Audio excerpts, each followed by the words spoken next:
నమస్తే, welcome to YNC news. ముందుగా headlines.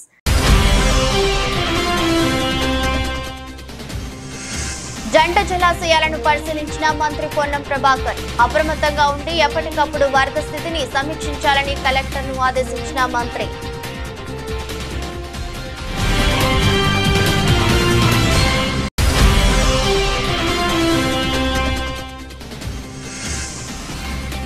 Vijayawada Singh Nagar లో పర్యటించిన జగన్. వరద బాధితులు దిక్కుతోచని స్థితిలో ఉన్నారని వెల్లడి.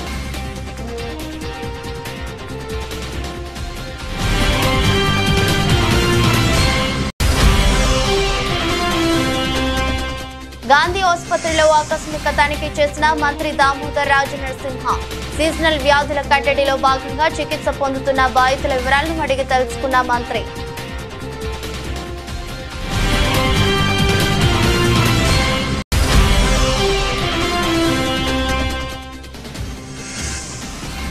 కోదాడ నియోజకవర్గంలోని సాగర్ ఏడుమ కాలువకు గండి పరిశీలించిన మాజీ మంత్రులు హరీష్ రావు, జగదీష్ రెడ్డి.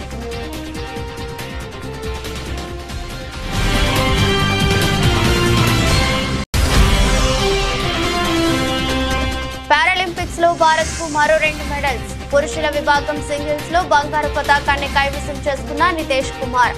మహిళల సింగిల్స్ లో తులసి మతే మురుగేషన్ కు రజత పతకం.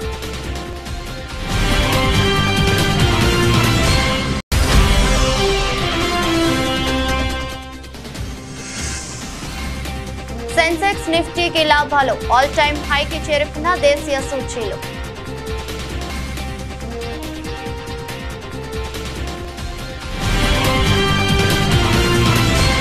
వరదల్లో కొట్టుకుపోయి దుర్మరణం పాలైన వ్యవసాయ శాస్త్రవేత్త అశ్విని కుటుంబాన్ని సీఎం రేవంత్ రెడ్డి పరామర్శించారు. ఢిల్లీలోని జెనెటిక్స్ అండ్ ప్లాంట్ బ్రీడింగ్ లో ఖమ్మం జిల్లా సింగరేణి మండలం గంగారం తండాకు చెందిన నునావత్ అశ్విని శాస్త్రవేత్త ఛత్తీస్గఢ్ లోని రాయ్పూర్ లో జరిగే ఓ సదస్సులో పాల్గొనేందుకు తండ్రి మోతీలాల్ తో కలిసి కారులో బయలుదేరిన అశ్విని మహబూబాబాద్ జిల్లా మరిపేడ మండలం పురుషోత్తమయ్య గూడెం వద్ద వంతెనపై ఆకేరువాగు ప్రవాహానికి కారు కొట్టుకుపోయింది. ఈ ప్రమాదంలో అశ్వినితో పాటు ఆమె తండ్రి మృతి చెందారు. వారి ఇద్దరికి సీఎం రేవంత్ రెడ్డి నేడు నివాళులర్పించారు. ఆయన వెంట మంత్రి పొంగులేటి శ్రీనివాస్ రెడ్డి, స్థానిక ప్రజా ప్రతినిధులు తదితరులు ఉన్నారు. ఎడతెరిపి లేకుండా కురుస్తున్న భారీ వర్షాలకు ఎగువ ప్రాంతాల నుండి భారీగా వరద నీరు హిమాయత్ సాగర్, గండిపేట, ఉస్మాన్ సాగర్ చెరువులకు చేరుకుంటోంది. ఈ క్రమంలో హిమాయత్ సాగర్, ఉస్మాన్ సాగర్ నిండుకుండలను తలపిస్తున్నాయి.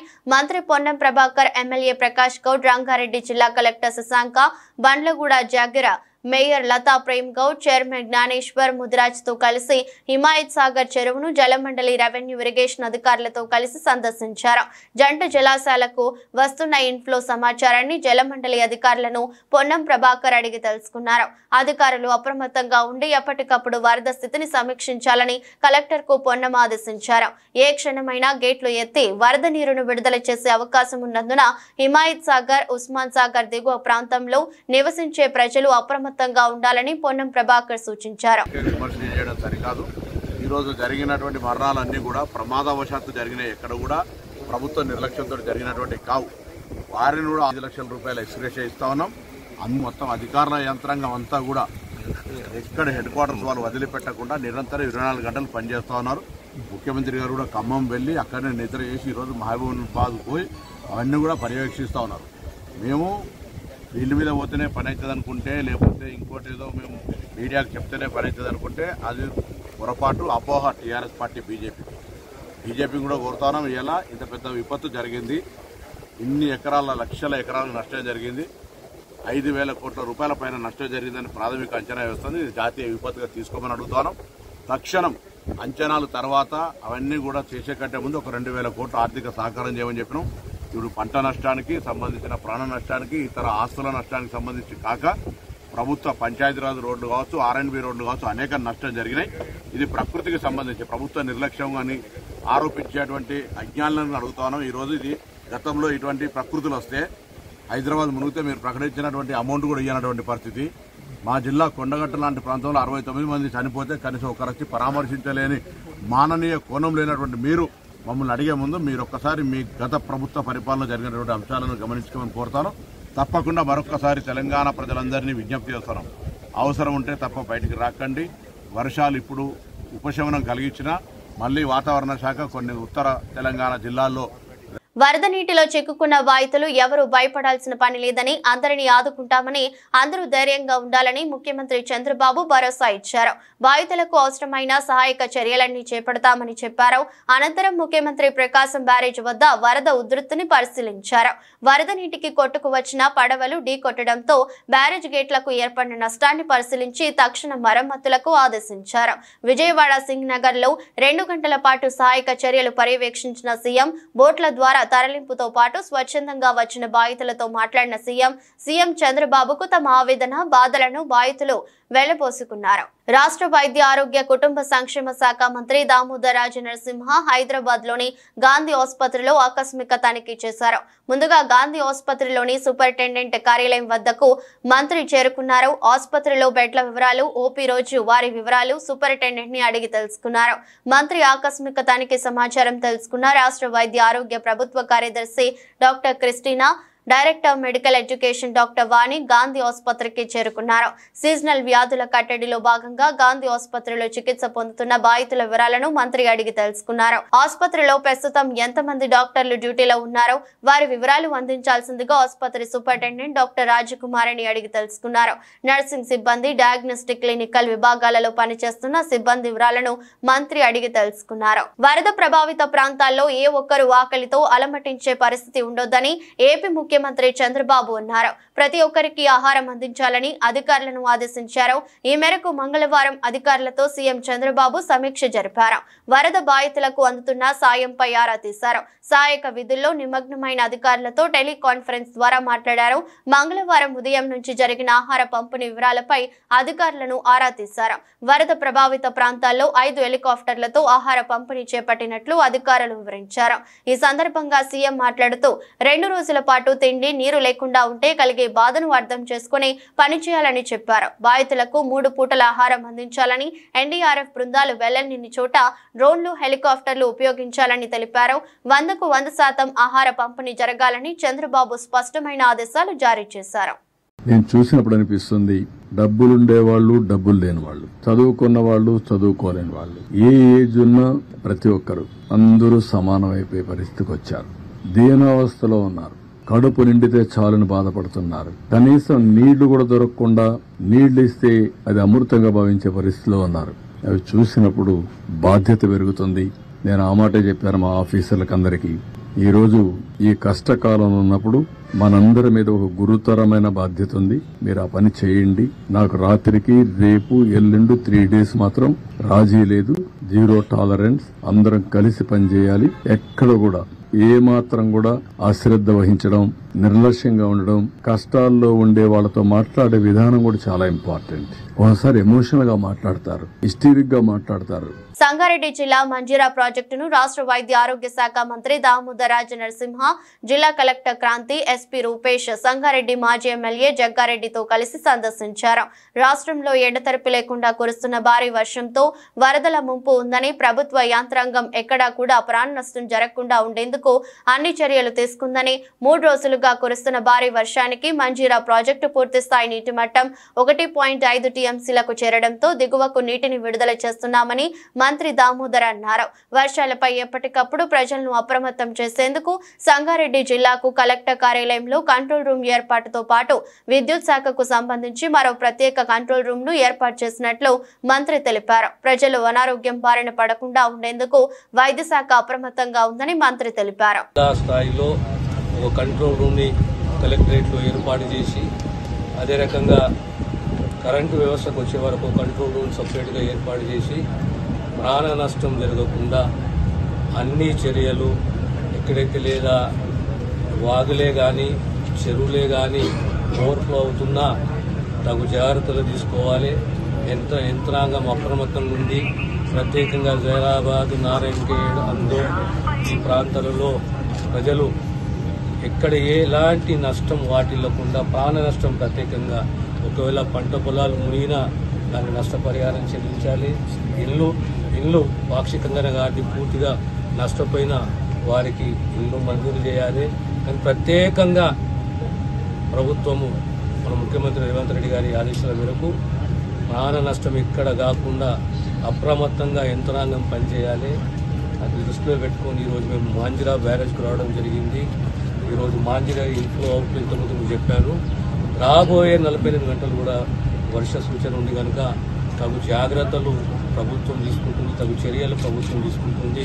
మాజీ సీఎం వైసీపీ అధ్యక్షుడు జగన్ విజయవాడలోని వరద ప్రభావిత ప్రాంతాల్లో పర్యటించి ప్రజలతో మాట్లాడారు. ఈ సందర్భంగా ఆయన కూటమి ప్రభుత్వంపై ధ్వజమెత్తారు. ఈ వరద నష్టం వెనుక చంద్రబాబు ప్రభుత్వ నిర్లక్ష్యం ఉందని, వాయుగుండం కారణంగా భారీ వర్షాలు పడతాయని ఈ నెల 28నే వాతావరణ శాఖ చెప్పిందని, కానీ ఆ హెచ్చరికలను చంద్రబాబు సర్కారు పట్టించుకోలేదని జగన్ ఆరోపించారు. ఇవి ప్రభుత్వ అలసత్వం వల్ల వచ్చిన వరదలు అని స్పష్టం చేశారు. వరద బాధితులకు చంద్రబాబు క్షమాపణలు చెప్పాలని డిమాండ్ చేశారు. ఎటు చూసినా నీరే కనిపిస్తోందని, బాధితులు ఎక్కడికి వెళ్లాలో తెలియక దిక్కుతోచని స్థితిలో ఉన్నారని, ఒక్కరికి కూడా ప్రభుత్వ ఆర్థిక సాయం అందలేదని మండిపడ్డారు. గతంలో ఇంతకంటే భారీ వర్షాలు కురిసినా వాలంటీరు వ్యవస్థ సాయంతో పరిస్థితులను చక్కదిద్దామని చెప్పారు. ఇవాళ విజయవాడ సింగనగర్ లో పరిస్థితులు దారుణంగా ఉన్నాయని, ప్రభుత్వం అరకొర ఏర్పాట్లు చేస్తే ఎలా సరిపోతాయని జగన్ ప్రశ్నించారు. కానీ జగన్ ప్రభుత్వంలో ఏ ఒక్కరూ కూడా ఎప్పుడూ కూడా డిస్సాటిస్ఫైడ్ గా ఎప్పుడూ లేరు. ఎందుకు లేరు అని అంటే కారణం జగన్ ప్రభుత్వంలో ఒక వాలంటీర్ వ్యవస్థ ఉండేది. జగన్ ప్రభుత్వంలో ఒక సచివాలయ వ్యవస్థ ఉండేది. ఈ వాలంటీర్ల వ్యవస్థ, ఈ సచివాలయాల వ్యవస్థ గ్రామ స్థాయిలో వార్డు స్థాయిలో మమేకమై ఉండేది. వీళ్ళందరూ కూడా వాలంటీర్లందరూ కూడా ఎప్పుడు వరద వచ్చినా కూడా, ఎప్పుడు తుఫాన్ వచ్చినా వీళ్ళ సహాయ సహకారాల వల్లే గొప్పగా ఎటువంటి కంప్లైంట్స్ ప్రజల నుంచి రాకుండా సాచురేషన్ పద్ధతిలో ప్రజలకు మంచి చేయగలిగారు. తుఫాన్ వచ్చినప్పుడు జగన్ ముఖ్యమంత్రిగా ఉన్నప్పుడు తుఫాన్ వచ్చినప్పుడు కలెక్టర్ గారికి నేను చెప్పేవాళ్ళు, నేను మీకు వారం రోజులు టైం ఇస్తా ఉన్నా, వారం రోజుల తర్వాత నేనే వస్తాను, వచ్చిన తర్వాత నేను ప్రజలతో మమేకమై నేను అడుగుతాను. ఏ ఒక్కరి నోట్లో నుంచి కూడా కలెక్టర్ మాకు పలకలేదు, కలెక్టర్ స్పందించలేదు, కలెక్టర్ వల్ల మాకు నష్టం జరిగింది అన్న మాట ఎప్పుడూ వినపడకూడదు అని చెప్పి నేను ఆదేశాలు ఇచ్చేవాడిని. మా కలెక్టర్ బాగా పనిచేశాడు, మా కలెక్టర్ మంచివాడు అనే మాట వినపడాలి అని చెప్పి గట్టిగా కలెక్టర్లకు ఎప్పుడు చెప్పేవాడిని. చెప్పిన ప్రకారం నేను ఖచ్చితంగా వారం రోజుల తర్వాత నేను పోయేసరికి వాలంటీర్ సైన్యం అక్కడ ముందే ఉండేది. గ్రామ సచివాలయాల్లో పనిచేసే మొత్తం పిల్లలందరూ కూడా అక్కడే ఉండేవాళ్ళు. ఆ వారం రోజుల పాటు వాళ్ళంతా కూడా ప్రభుత్వం అంతా కూడా పూర్తిగా కలిసి ప్రతి గడపకు వెళ్లి సహాయ సహకారాలు అందిస్తూ మొట్టమొదటిసారిగా ఎప్పుడు విధంగా ప్రతి కుటుంబానికి 2000 రూపాయలు సహాయం కూడా, ఆర్థిక సహాయం కూడా అందించిన పరిస్థితులు ఎప్పుడైనా ఉన్నాయి అంటే అది ఒక్క జగన్ ప్రభుత్వంలో మాత్రమే జరిగింది. అటువంటి కొత్త సాంప్రదాయాలను ముందుకు తీసుకొచ్చింది మనం, వాలంటీర్ వ్యవస్థను ముందు పెట్టింది మనం. సచివాలయ వ్యవస్థ, వాలంటీర్ వ్యవస్థతో పూర్తిగా ప్రతి గడపకు కూడా సహాయ సహకారాలు అందించగలిగాము. రిలీఫ్ క్యాంపులు తుఫాను వచ్చే నాటికే రిలీఫ్ క్యాంపులు ఏర్పాటయ్యేటివి. ముందుగానే లోతట్టు ప్రాంతంలో ఉన్న మనుషులందరినీ కూడా ముందుగానే రిలీఫ్ క్యాంపులకు ట్రాన్స్ఫర్ చేసేవాళ్ళము. రిలీఫ్ క్యాంపుల్లో అందరినీ కూడా బాగా చూసుకోవడమే కాకుండా రిలీఫ్ క్యాంపుల్లో బయటికి వెళ్లేటప్పుడు డబ్బులు కూడా 2000 రూపాయల డబ్బులు కూడా సహాయం కూడా ఇచ్చి పంపించిన కార్యక్రమం కూడా అప్పట్లో జరిగేది. అప్పటికి ఇప్పటికి తేడా గమనించండి. చంద్రబాబు నాయుడు కూడా కనీసం ఇప్పటికైనా ప్రజలకు క్షమాపణ చెప్పి కనీసం చేయాల్సిన పనులు ఖచ్చితంగా చేయమని చెప్పి అడుగుతా ఉన్నాం. కోదాడ నియోజకవర్గంలోని రామచంద్రాపురం, నాయకనిగూడెం గ్రామాల నుంచి వెళ్లే సాగర్ ఎడమ కాలువకు గండిపడింది. దీంతో పంట పొలాలు నీట మునిగాయి, రైతులకు తీవ్ర నష్టం వాటిల్లింది. ఈ క్రమంలో దెబ్బతిన్న ఎడమ కాలువ ప్రాంతాన్ని పరిశీలించిన బీఆర్ఎస్ పార్టీ నేతలు మంగళవారం మధ్యాహ్నం పరిశీలించారు. పంట నష్టపోయిన రైతులను పరామర్శించారు. కాలువను పరిశీలించి గ్రామ ప్రజలతో మాట్లాడారు. ఖమ్మంకి సాగర్ ఎడమ కాలువ నీళ్లు తరలించేందుకు గేట్లు ఓపెన్ చేయకుండా, లాకులు పెట్టకుండా వెల్డింగ్ చేయించారని, లాకులు ఉంటే మేమే ఓపెన్ చేసే వాళ్ళమని సూర్యాపేట రైతులు మీ ఆర్ఎస్ నేతలతో చెప్పుకున్నారు. సాగర్ ఎడమ కాలువను పరిశీలించిన వారిలో మాజీ మంత్రులు తన్నీరు హరీష్ రావు, జగదీష్ రెడ్డి, సబితా ఇంద్రారెడ్డి, ఎమ్మెల్యేలు వివేకానంద, పాడి కౌశిక్ రెడ్డి, ఎమ్మెల్సీ సంబిపు రాజు, మాజీ ఎమ్మెల్యేలు గాదరి కిషోర్ కుమార్ ఉన్నారు. ముఖ్యమంత్రి ప్రజలకు ఊరడించాల్సింది, ధైర్యం చెప్పాల్సిన ముఖ్యమంత్రి వరదలు ప్రారంభమైన 2 రోజుల వరకు పత్తా లేకుండా పోయి ఆయన తప్పును దాచిపెట్టుకోవడం కొరకు వచ్చే రావడమే మొదలే కేసీఆర్ గారి పైన, కేటీఆర్ గారి పైన, హరీష్ రావు గారి పైన, బీఆర్ఎస్ పార్టీ పైన నిందలేసే పని మొదలుపెట్టినాడు. వచ్చింది వరద ప్రాంతాలు చూడడానికి, ప్రజలకు ధైర్యం చెప్పడానికి, రిలీఫ్ ఇవ్వడానికి వచ్చిన పద్ధతిలో లేడు. ఆయనకు పెండ్లికి సావుకు తేడా తెలుస్తలేదు. వచ్చింది సంబురాలక, జాతరకు వచ్చిండా, ప్రజల్ని పరామర్శించడానికి వచ్చిండా, ఆ హవభావాలు ఏందో అదేందో చూస్తేనే ముఖ్యమంత్రి స్థాయి ఏందో అర్థమవుతాం. మేము మాట్లాడలే. ఇప్పుడు మీ అందరి సమక్షంలో రైతులు చెప్పారు. ఇవాళ కొన్ని మీడియాలో కూడా వచ్చింది. నేను ఇక్కడికి మీడియా వాళ్ళు ఎవరు లేనప్పుడు వస్తే కూడా రైతాంగం చెప్పాను. ఏంది ఇవాళ మనం ఏదైతే ఎన్ఎస్పి కాలువ మీద నిలబడినామో ఈ కాలువ కట్ట తెగడానికి ప్రధానమైన కారణం ప్రభుత్వమే అని రైతులు చూపిస్తున్నారు, ఆధారాలు కూడా చూపిస్తున్నారు. ఖమ్మం జిల్లాకు సంబంధించిన మంత్రులు, ప్రభుత్వం మొన్న ఎండాకాలంలో నీళ్లు తీసుకుపోవడానికి ఖమ్మం కొరకు ఇక్కడ కాలువ కట్టల పైన పోలీసులను పెట్టి మొత్తం తూములన్నిటికి కూడా టాకాలు కొట్టిండ్రు, వెల్డింగ్లు చేసిండ్రు. ఈ తుమ్ములు బయటికి తీయడానికి వీలు కాక ఇవాళ ఈ కాలువలు తెగింది తప్ప, కాలువ 3 చోట్ల 2 చోట్ల తెగింది తప్ప దానంతలో దిగలే. ఇది ప్రకృతి విలయంతో వచ్చింది కాదు అనే మాట స్పష్టంగా చెప్తా ఉన్నారు ఇవాళ రైతాంగం అందరూ కూడా. ఈ కాలువ కట్టలు తెగడానికి కారణం వాళ్ళే. నిన్న ఖమ్మంలో కొట్టుకపోయి, వరదలో కొట్టుకుపోయి ప్రజలు చచ్చిపోవడానికి కారకులు కూడా వాళ్ళు. ప్రకాశం బ్యారేజ్ లో బోటు అడ్డుపడిన 69వ గేటుకు మరమ్మతులు చేసేందుకు గేట్ల నిపుణులు కన్నయ్య నాయుడుతో కలిసి మంత్రి నిమ్మల పరిశీలించారు. గేటు పనులకు సంబంధించి ఆయనతో చర్చించారు. ప్రకాశం బ్యారేజ్ కి ఎలాంటి ఇబ్బంది లేదని, త్వరలోనే దెబ్బతిన్న ప్రాంతంలో పనులు చేపడతామని చెప్పారు. ప్రకాశం బ్యారేజీ అంటే ఇది తెలుగు జాతి ప్రజల ఆస్తిది. అందులో కూడా పర్టికులర్గా టంగుటూరి ప్రకాశం పంతులు గారు పేరు పెట్టుకున్నటువంటి బ్యారేజ్ ఇది. లక్షలాది ఎకరాలకు సాగునీరిస్తూ లక్షలాది మంది ప్రజల దాహార్తిని తీర్చేటువంటి బ్యారేజ్ ఇది. అందుచేత ఇటువంటి బ్యారేజీకి నష్టం కలిగించేటువంటి ఏ ఒక్క చిన్న చర్య కూడా మానవుడు అనేవాడు ఎవరు కూడా తీసుకోకూడదు. దేవుడు కూడా అటువంటి పని చేస్తే క్షమించాడు.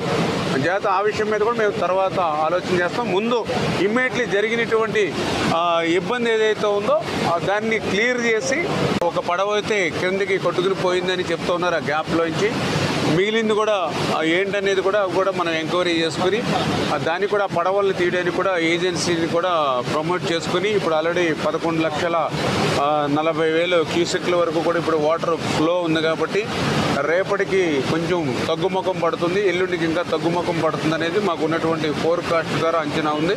అంచేత రాబోయేటువంటి 2 రోజుల్లో అది కూడా ప్లాన్ చేసుకొని ఏదైతే ఆ పడవలు అంటే అది 4 పడవలు అని చెప్తూ ఉన్నారు, అది ఎంతవరకు 4 3 అనేది కూడా మేము ఐడెంటిఫై చేసుకుని ఆ ఉన్న అడ్డుపడినటువంటి పడవలను కూడా 1-2 రోజుల్లో ఆ వాటర్ ఫ్లోని దృష్టిలో పెట్టుకుని, ఎందుకంటే ఇప్పుడు మళ్ళీ దాన్ని జాగ్రత్తగా మళ్ళీ వెలుపలికి తీయాలి. ఏమాత్రం కొంచెం మళ్ళీ అది ఎఫెక్ట్ అయ్యి గేట్లకి టచ్ అయినా లేదా ఇంకోటైనా మళ్ళీ దానికి ఏదైనా ఏమాత్రం చిన్న ఇబ్బంది వచ్చినా మనకి రేపు గేట్లు క్లోజ్ చేయడంలో కానీ ఓపెన్ చేయడంలో ఇబ్బంది ఉంటుంది. కాబట్టి దాన్ని కూడా జాగ్రత్తగా ఆ ఫ్లోని దృష్టిలో పెట్టుకుని తీసేటువంటి పరిస్థితి ఉంటుంది. దానికి కూడా కన్ననాయుడు గారు ఆల్రెడీ మనకు అవైలబుల్ ఉన్నారు కాబట్టి ఆయన సహకారం కూడా తీసుకుంటామని చెప్పి తెలియజేస్తారు. రాష్ట్ర వైద్య ఆరోగ్య కుటుంబ సంక్షేమ శాఖ మంత్రి దామోదర్ రాజనరసింహ సచివాలయంలో ప్రభుత్వ ఆసుపత్రులలో, మెడికల్ కాలేజీలలో సెక్యూరిటీ బలోపేతంపై సుప్రీంకోర్టు ఇచ్చిన నిబంధనలపై ఉన్నత స్థాయి సమీక్ష నిర్వహించారు. ఈ సమీక్షలో తెలంగాణ రాష్ట్ర ప్రభుత్వం 2008 సంవత్సరంలో రూపొందించిన యాక్ట్ 11పై చర్చించారు. ప్రభుత్వ ఆసుపత్రులలో భద్రతను కట్టుదిట్టం చేసి ఆసుపత్రి సిబ్బందికి, ముఖ్యంగా మహిళా డాక్టర్లు, మహిళా నర్సింగ్ ఆఫీసులు సిబ్బందికి రక్షణగా షీటీంలతో రాత్రి సమయాలలో పెట్రోలింగ్ చేసేలా నిబంధనలు రూపొందించాలని మంత్రి సమక్షంలో అధికారులను ఆదేశించారు. అన్ని టీచింగ్ హాస్పిటళ్లలో అవుట్ పోస్టులు శాశ్వత ప్రతిపాదికన నిర్మించడానికి చర్యలు చేపట్టాలని మంత్రి అధికారులను ఆదేశించారు. తెలంగాణ రాష్ట్ర ప్రభుత్వం ఎంతో ప్రతిష్టాత్మకంగా నిర్మిస్తున్న టీఐఎంఎస్ ఆసుపత్రుల్లో ఇప్పటికే పోలీస్ అవుట్ పోస్టులను నిర్మించేందుకు స్థలాన్ని కేటాయించామన్నారు. రాష్ట్రంలో 10 టీచింగ్ ఆసుపత్రుల్లో ఇప్పటికే పోలీస్ అవుట్ పోస్టులను నిర్మించడం జరిగిందన్నారు. ప్రైవేటు సెక్యూరిటీ ఏజెన్సీలు తప్పనిసరిగా పిఎస్ఏఆర్ యాక్ట్ 2015 ప్రకారం గుర్తింపు పొంది ఉండాలని మంత్రి ఆదేశించారు. పిఠాపురం పాదయ క్షేత్రంలో శ్రావణ శుక్రవారం సామూహిక వరలక్ష్మి వ్రతం సంబంధించి తనకు ఏ విధమైన సమాచారం లేదని ఆలయ సిబ్బంది వరలక్ష్మి వ్రతం కోపెన్నెల విషయంలో తనపై ఆలయ సిబ్బంది తప్పుడు ప్రచారం చేస్తున్నారని తెలుగుదేశం పార్టీ రాష్ట్ర అధికార ప్రతినిధి పిఠాపురం మాజీ ఎమ్మెల్యే వర్మ పాదగయ క్షేత్రం సిబ్బందిపై తీవ్ర స్థాయిలో మండిపడ్డారు. శ్రావణ మాసం ఆఖరి రోజును పురస్కరించుకుని పిఠాపురం పాదగయ క్షేత్రాన్ని తెలుగుదేశం పార్టీ రాష్ట్ర అధికార ప్రతినిధి పిఠాపురం మాజీ ఎమ్మెల్యే వర్మ సందర్శించారు. కుకుటేశ్వర స్వామిని, రాజరాజేశ్వరి అమ్మవారిని, దత్తాత్రేయ స్వామి వారిని దర్శించుకుని పూజలు నిర్వహించారు. అదేవిధంగా 10వ శక్తిపీఠంగా పూజలు అందుకుంటున్న పురుహుతిక అమ్మవారిని దర్శించుకొని ప్రత్యేక పూజలు చేశారు. ఈ సందర్భంగా ఆలయ పండితులు మాజీ ఎమ్మెల్యే వర్మకు ఆశీర్వచనాలు అందజేశారు. ఆయన కోపం తీసుకోలేదు, భగవంతుడి సన్నిధిలో నేను చాలా క్రమశిక్షణగా ఉంటాను అని ఒక తప్పుడు ప్రోపకండా తెలుగుదేశం పార్టీ మీద ఆలయ సిబ్బంది ముఖ్యంగా కోపంలో శ్రావణ శుక్రవారానికి వర్మగారికి ఇచ్చామని చెప్పి తెలియజేస్తున్నారు. ఇచ్చారా మీరు చెప్పండి? కనీసం నన్ను పూజకు కూడా ఆహ్వానం అందలేదు. నేను మొట్టమొదటిసారి 22 సంవత్సరాల్లో ఇక్కడికి వచ్చాక నేను మా భార్య కూడా మొట్టమొదటిసారి శ్రావణ శుక్రవారం రోజులో అమ్మవారి దర్శనానికి రాకపోవడం మా దురదృష్టం. అంచేత ఆలయ సిబ్బందికి మనం ఏంటంటే మీ డ్యూటీస్ మీరు చేసుకోండి, లేనిపోని ప్రాపగండలు మా పార్టీ మీద పెట్టడం అది కరెక్ట్ కాదు. అంచేదంటే మాకు ఎవరో ఇవ్వలేదు, ఇస్తామని మీరు టెంపుల్ నుంచి మాకు చెప్పలేదు. రెండోది శ్రావణ శుక్రవారం రండి అని పిలుపు లేదు. అంచేదంటే అది వారిష్టం, అది నేను దాని గురించి ఏమీ విమర్శించట్లేదు. బాధ ఏంటంటే తెలుగుదేశం పార్టీకి సంబంధించి తప్పుడు ప్రచారం ఆలయ సిబ్బంది చేయడమే చాలా బాధాకరమైన విషయం. ప్రజలు ఎవరూ కూడా అత్యవసర పరిస్థితుల్లో తప్ప బయటకు రావద్దని సిపి శ్రీనివాసులు అన్నారు. పెద్దపల్లి జిల్లా కాల్వశ్రీ రాంపూర పోలీస్ స్టేషన్ పరిధిలోని కూనారం చెరువులో మత్స్యకారుడు గల్లంతుపై సిపి ఆరా తీశారు. ఉస్మానియా వాగు గుంపుల వద్ద మానేరు వరద ఉధృతిని డ్రోన్ కెమెరా ద్వారా పరిశీలించి అత్యవసర పరిస్థితుల్లో తీసుకోవాల్సిన ముందస్తు భద్రతా చర్యలపై అధికారులకు పలు ఆదేశాలు సూచనలు చేశారు. అనంతరం మాట్లాడుతూ వరద ప్రవహించే ప్రాంతాలలో నదులు, కాలువలు, వంకలు, ప్రాజెక్ట్ జలపాతాల ఉధృతి ప్రవహిస్తున్న ప్రదేశాలకు వెళ్లి ప్రమాదాలకు గురి కావద్దని తెలిపారు. అన్ని శాఖల అధికారుల సమన్వయంతో జిల్లా పోలీసులు ఎల్లప్పుడూ ప్రజలకు అందుబాటులో ఉంటారని అన్నారు. నిన్న మొన్నటి నుంచి 30th నుంచి వస్తున్న వర్షాల వల్ల మానేరు, తర్వాత ఇక్కడ ఉన్న చిన్న చిన్న కాలువలు, తర్వాత ఈ చెరువులన్నీ ఉప్పొంగి ప్రవహిస్తున్నాయి. దాంట్లో భాగంగా పబ్లిక్కి అందరూ అలర్ట్ చేస్తున్నాము. ఎవరు అడ్వెంచర్ చేసి ఫ్లో ఆఫ్ వాటర్ అంటే అది బ్రిడ్జ్ల మీద కానీ క్యాజువల్ నుంచి కానీ పోతున్నప్పుడు మీరు దాటకూడడానికి ప్రయత్నం చేయకూడదు. కొద్ది దూరమైనా పర్వాలేదు, వేరే డీ రూట్ తీసుకొని సురక్షిత ప్రాంతమైన రూట్లలో పెంచుకోవాలని మేము కోరుతున్నాము. దాంట్లో భాగంగా ఇక్కడ డైరెక్ట్గా లైవ్గా ఈ యొక్క ఫ్లడ్ వాటర్ సిచ్యువేషన్ ఎలా ఉందో చూడడానికి నేను అలాగే with my DCP and ACPs and inspectors and SS అందరు ఇక్కడ రావడం జరిగింది. ఏదైనా రెస్క్యూ ఆపరేషన్ చేయడానికి ఎలాంటి అవకాశాలు ఉన్నాయి. తర్వాత దగ్గరలోనే అందరి సర్పంచ్లకు, తర్వాత ఇక్కడ ఉన్న లోకల్ వాళ్ళకు కూడా ఒక అడ్వైజ్ ఇవ్వడం జరిగింది. వాళ్ళు కూడా మనకు అలర్ట్గా ఉండడానికి కోసం వాళ్ళని రిక్వెస్ట్ కూడా చేయడం జరిగింది. దాంట్లో భాగంగానే మొత్తం ఎంటైర్ కమిషనరేట్లో ఫ్లడ్ సిచ్యువేషన్ మొత్తము ఫిజికల్గా ఎస్టిమేట్. విజయవాడలో బుడమేరు ఉప్పొంగడంతో పలు ప్రాంతాలు వరద గుప్పిట్లో చిక్కుకోవడం తెలిసిందే. 2 రోజులు గడుస్తున్నా వరద తగ్గుముఖం పట్టకపోవడంతో అజిత్ సింగ్ నగర్ తదితర కాలనీలు ఇంకా నీటి ముంపులోనే ఉన్నాయి. ఈ నేపథ్యంలో లోతట్టు ప్రాంతాల్లోని ప్రజలు ఏపీ ప్రభుత్వం డ్రోన్ల సాయంతో ఆహారం అందిస్తోంది. ఇవాళ డ్రోన్ల ద్వారా ఫుడ్ ప్యాకెట్లు సరఫరా చేసే విధానాన్ని సీఎం చంద్రబాబు ప్రత్యక్షంగా పరిశీలించారు. అధికారులు వివరించిన తీరు పట్ల ఆయన సంతృప్తి వ్యక్తం చేశారు. సీఎం ఆమోదంతో అధికారులు ఈ సాయంత్రం అజిత్ సింగ్ నగర్ లోని ఓ అపార్ట్మెంట్ పై ఉన్న ప్రజలకు డ్రోన్ ద్వారా ఆహారం అందించారు. ఫుడ్ ప్యాకెట్ సహా డ్రోన్ నిమిషం వ్యవధిలోపే అపార్ట్మెంట్ పైకి చేరుకోవడం విశేషం. దీనికి సంబంధించిన వీడియోను ఏపీ విపత్తు నిర్వహణ శాఖ సోషల్ మీడియాలో పంచుకుంది. తెలంగాణలో కురుస్తున్న వర్షాలకు పాలమూరు రంగారెడ్డి ఎత్తిపోతల ప్రాజెక్టుకు వరద ముంచెత్తింది. అండర్ టన్నెల్లోకి వరద నీరు చేరింది. వెంకటాద్రి పంప్ హౌస్ నీట మునిగింది. కీలకమైన మెషిన్లలో ప్రాంతాల్లోకి నీరు చేరడంతో తీవ్ర నష్టం వాటిల్లింది. ప్రాథమికంగా 10 కోట్ల వరకు నష్టం ఏర్పడి ఉంటుందని అధికారులు అంచనా వేశారు. వరద నీటిని బయటకు ఎత్తిపోస్తున్నామని వివరించారు.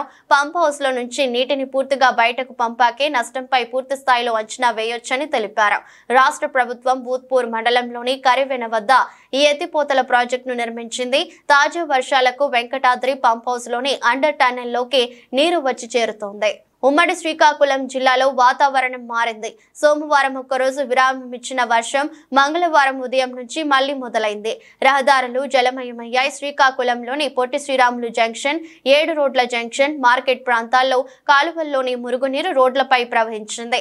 అలాగే ఎచ్చర్ల, లావేరు, రణస్థలం తదితర మండలాల్లో ఉదయం నుంచి చిరుజల్లులు కురుస్తున్నాయి. విద్యార్థులు, కూలీలు, ఉద్యోగులు విధులకు వెళ్లేందుకు అవస్థలు పడ్డారు. ఏదేమైనా ప్రజలు అప్రమత్తంగా ఉండాలని అధికారులు సూచిస్తున్నారు. భారత అథ్లెట్ తమ అద్భుత ప్రదర్శనతో పారాలింపిక్స్ లో పతకాలు వరద పారేస్తున్నారు. గేమ్స్ 2వ రోజు నుంచే ఖాతా ఆరంభించిన భారత్ ఆ తర్వాత క్రమం తప్పకుండా పతకాల సంఖ్యను పెంచుకుంటూ వెళుతోంది. తాజాగా సోమవారం దేశానికి మరో 7 పతకాలు లభించాయి. ఇందులో షట్లర్లవే 4 ఉండడం విశేషం. తాజాగా భారత్ 3 స్వర్ణాలు, 5 రజతాలు, 6 కాంస్యాలతో 14 పతకాలను ఖాతాలో వేసుకుంది. పోటీల్లో భారత షట్లర్లు పతకాల పండుగ చేసుకుంటున్నారు. ముందుగా పురుషుల సింగిల్స్ SL3 ఫైనల్లో వరల్డ్ నెంబర్ 1 నితేష్ కుమార్ 21-14, 18-21, 23-22తో డానియల్ బెదెల్ గ్రేట్ బ్రిటన్ పై గెలిచి స్వర్ణం సాధించారు. బెదెల్ పై ఆడిన 10 మ్యాచ్ల్లో నితేష్ కిదే తొలి విజయం. తొలి 2 గేముల్లో ఇరువురు ఆధిక్యం చూపగా నిర్ణాయక గేమ్ ఓ దశలో 19-19తో ఉత్కంఠను పెంచింది. చివరకు 23-21తో నితేష్ మ్యాచ్ ను ముగించి సంబరాలు చేసుకున్నాడు. ఇక ఏకపక్షంగా సాగిన పురుషుల సింగిల్స్ SL4 ఫైనల్లో సుహాస్ యతిరాజ్ 9-21, 13-21తో లూకాస్ మజూర్ చేతిలో ఓడాడు. దీంతో వరుసగా 2సారి రజతంతో సంతృప్తి పడాల్సి వచ్చింది. అంతర్జాతీయంగా పలు ఉద్రిక్తతల కారణంగా ఇతర దేశాల మార్కెట్లు అనిశ్చితిలో కదలాడుతున్న దేశీయ సూచీలు మాత్రం లాభాల బాటలోనే పయనిస్తున్నాయి. అంతర్జాతీయ మార్కెట్ల నుంచి మిశ్రమ సంకేతాలు అందుతున్న ఫైనాన్షియల్, IT స్టాక్స్ లో కొనుగోళ్ల కారణంగా సెన్సెక్స్, నిఫ్టీ లాభాలు అందుకున్నాయి. దీంతో వరుసగా 13వ రోజు కూడా దేశీయ సూచీలు లాభాలతోనే ముగిశాయి. సెన్సెక్స్, నిఫ్టీ ఆల్ టైమ్ హైని టచ్ చేశాయి. శనివారం ముగింపు 82,365తో పోల్చుకుంటే దాదాపు 400 పాయింట్ల లాభంతో 82,725 వద్ద ప్రారంభమైన సెన్సెక్స్ రోజంతా లాభాల్లోనే కొనసాగింది. ప్రారంభంలోనే 82,725 వద్ద జీవనకాల గరిష్టాన్ని తాకి ఆ తర్వాత కిందకు దిగింది. ఆ తర్వాత అమ్మకాల కారణంగా కిందకు దిగింది. చివరకు 194 పాయింట్ల లాభంతో 82,559 వద్ద రోజును ముగించింది. మరోవైపు నిఫ్టీ కూడా లాభాల జోరు కొనసాగించింది. ఇంట్రాడేలో 25,300 మార్కును తొలిసారి తాకింది. చివరకు 42 పాయింట్ల లాభంతో 25,278 వద్ద స్థిరపడింది. సెన్సెక్స్ లో Bajaj Finserv, Bajaj finance, HPCL technologies, ITC, IndusInd bank షేర్లు లాభాలు ఆర్జించాయి. NTPC, Tata motors, Mahindra and Mahindra, Bharti Airtel, L&T షేర్లు నష్టాలు మూటగట్టుకున్నాయి. BSE మిడ్ క్యాప్ ఇండెక్స్ 134 పాయింట్లు కోల్పోయింది. బ్యాంక్ నిఫ్టీ 88 పాయింట్లు ఎగబాకింది. డాలర్తో పోలిస్తే రూపాయి మారకం విలువ 83.92గా ఉంది. వార్తలు ముగించే ముందు మరోసారి హెడ్లైన్స్.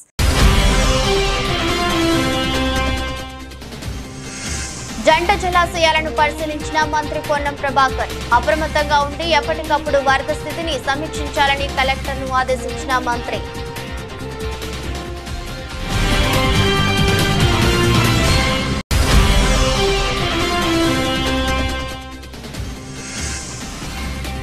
విజయవాడ సింగ్ నగర్ లో పర్యటించిన జగన్. వరద బాధితులు దిక్కుతోచని స్థితిలో ఉన్నారని వెల్లడి.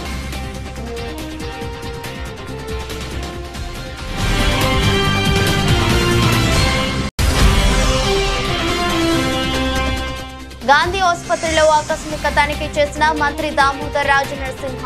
సీజనల్ వ్యాధుల కట్టడిలో భాగంగా చికిత్స పొందుతున్న బాధితుల వివరాలను అడిగి తెలుసుకున్న మంత్రి.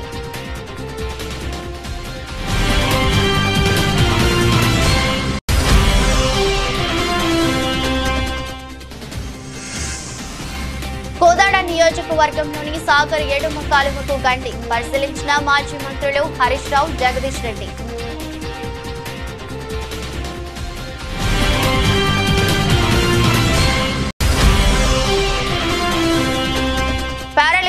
భారత్ కు మరో 2 మెడల్స్. పురుషుల విభాగం సింగిల్స్ లో బంగారు పతాకాన్ని కైవసం చేసుకున్న నితేష్ కుమార్.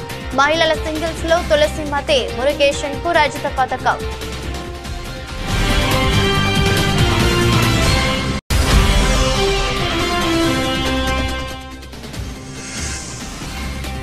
సెన్సెక్స్ నిఫ్టీకి లాభాలు. ఆల్ టైమ్ హైకి చేరుకున్న దేశీయ సూచీలు.